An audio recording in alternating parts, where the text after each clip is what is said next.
ko ang lahat, tumayo para sa ating panalangin. Ama naming Diyos, maraming salamat po sa buhay at sa bawat pagpapala. Gabayan niyo po kami sa aming mga gawain, bigay ng lakas ang aming katawan at linaw ng aming isipan. Ingatan niyo po ang aming pamilya at mga mahal namin sa buhay. Amen.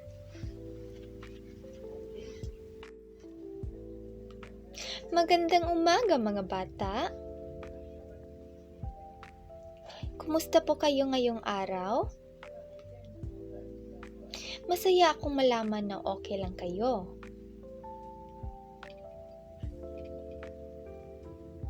Bago ang lahat, magpakilala muna ako. Ako nga pala si Krisha Perlas Masayon at ako ang iyong maging guro sa araw na ito. Maaari niyo akong tawaging Guro Pearl. Muli, magandang umaga mga bata. Bago tayo magpatuloy, susuriin ko muna ang inyong pagdalo.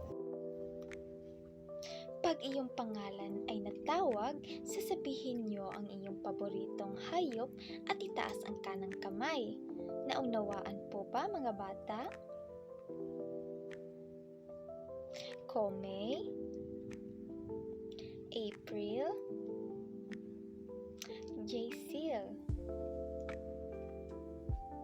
Kayong lahat ay presentado ngayong araw.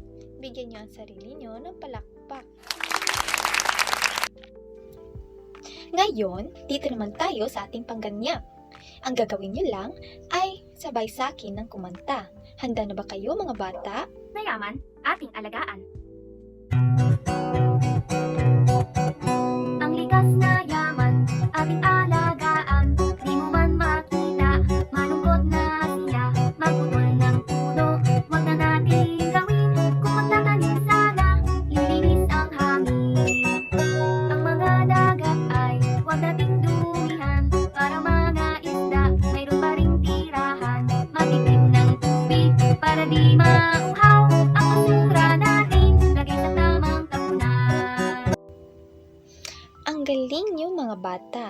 Ngayon, ano nga ulit yung itinalakay natin noong isang araw? Kung nais mo sumagot, magpataas lamang ng kanang kamay. Magaling!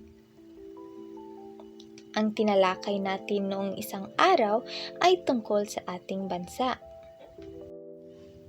Ngayon po mga bata, ang itatalakay natin ngayong araw ay tungkol sa yaman ng bansa. May 5 yaman ng bansa po tayo. Ang una po ay yaman ng lupa, pangalawa ay yaman ng tubig, pangatlo ay yaman ng gubat, pang-apat ay yaman ng mineral, at ang panghuli ay yaman ng tao. Handa na ba kayo makinig mga bata? At ito naman ang layunin natin ngayong araw. Ang una ay ang yamang lupa ay tumutukoy sa lahat ng likas na yaman na matatagpuan sa ibabaw at ilalim ng lupa. Kabilang dito ang mga taniman tulad ng palayan, maisan, taniman ng gulay at iba't ibang uri ng prutas. Kasama rin dito ang mga hayop na inaalagaan sa lupa tulad ng baka, kambing, baboy at manok. Ang lupa ay mahalaga dahil dito nagbumula ang mga produktong pagkain, materyales para sa bahay at iba pang pangangailangan ng tao.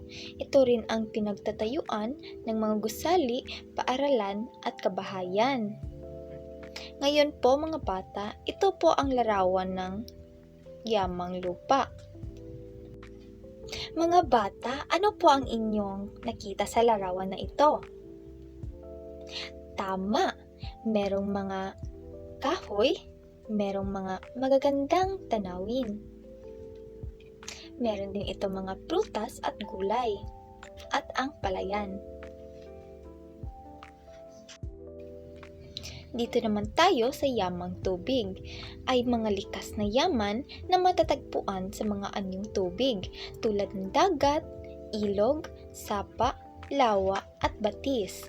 Kabilang dito ang mga isda, hipon, alimango, talaba at iba pang lamang dagat na nagiging pagkain at pinagkukunan ng kabuhayan ng maraming tao. Mahalaga ang yamang tubig dahil dito nangagaling ang malinis na tubig, pagkain at kabuhayan tulad ng pangingisda. Nakakatulong din ito sa paglalakbay at transportasyon. Mga bata, ito po ang larawan ng yamang tubig. Pangatlo ay ang yamang gubat, ay mga likas na yaman na matatagpuan sa malawak na kagubatan. Kabilang dito ang iba't ibang uri ng puno tulad ng nara, mahogani at akasya, pati na rin ang mga halaman at hayop na ninirahan dito. Ang kagubatan ay pinagmumulan ng kahoy, gamot, prutas at iba pang materyales na ginagamit sa pang-araw-araw. Mahalaga rin ito para sa balanse ng kalikasan dahil tumutulong ang mga puno sa paglinis ng hangin at pag-iwas sa pagbaha at landslide. Mga bata, ito po ang larawan ng yamang gubat. Pang-apat naman ay ang yamang mineral, ay mga yaman na hinuhukay mula sa ilalim ng lupa. Ito ay maaring metal tulad ng ginto, pilak, tanso at bakal, o kaya ay dimetal tulad ng buhangin, graba, langis at uling. Ginagamit ang mga mineral na ito sa paggawa ng gusali, sasakyan, makina, kagamitan sa bahay at iba pang produktong kailangan ng tao. Napakahalaga ng yamang mineral dahil nagbibigay ito ng trabaho at malaking kita sa ekonomiya ng bansa.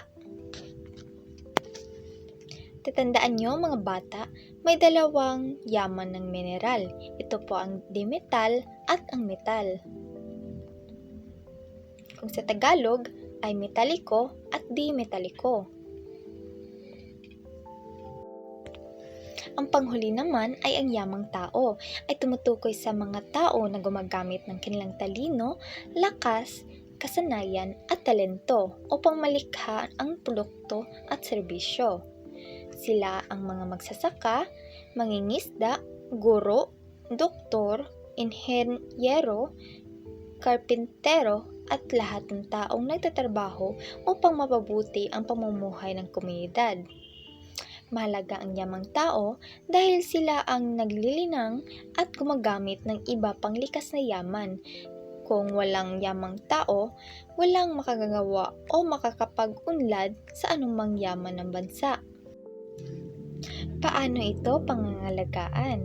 Una, huwag magtapon ng basura kahit saan. Pangalawa, magtanim ng puno at mga halaman. Ngayon po ay dadayo na tayo sa ating aktibidad. Ang inyong aktibidad po ngayon ay simple lamang. Ang gagawin nyo lang ay sa isang papel, gumuhit ng anumang larawan na may kinalaman sa likas na yaman na kanilang nais kung ito ay likas na yamang lupa, tubig, gubat, mineral o yamang tao.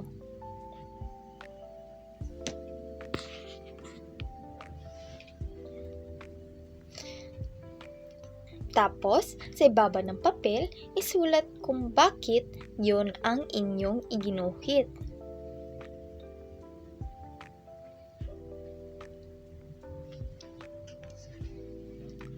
Ito po ang halimbawa sa maibaba. Pwede kayong magguhit ng may mga magagandang tanawin, gaya ng may mga bulubundukin, tapos may lawak sa ibaba. May maraming kahoy at maraming hayop. Naunawaan ba mga bata? Ngayon mga bata, may kaunting tanong ako. Ano ngayon ang dalawang yaman ng mineral? Tama! Yung metal at di-metal. Pangalawa, saan nga natin makikita ang mga isda, mga hipon, mga alimango at iba pa? Magaling! Sa yamang tubig. Ang panghuli, ano ngayon ang 5 yaman ng bansa? Tama! Yaman ng lupa, yaman ng tubig, yaman ng gubat, yaman ng mineral, at saka yaman ng tao. Magaling mga bata, at tapos na tayo sa ating aktibidad, punta naman tayo sa ating pagtataya.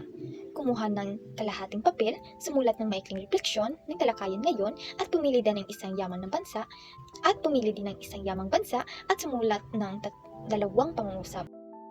Sa inyong taktang aralin naman ay isulat ang tamang titik mula sa column B sa tabi ng bawat bilang sa column A. At ipasa ito sa susunod nating klase. Naunawaan ba mga bata?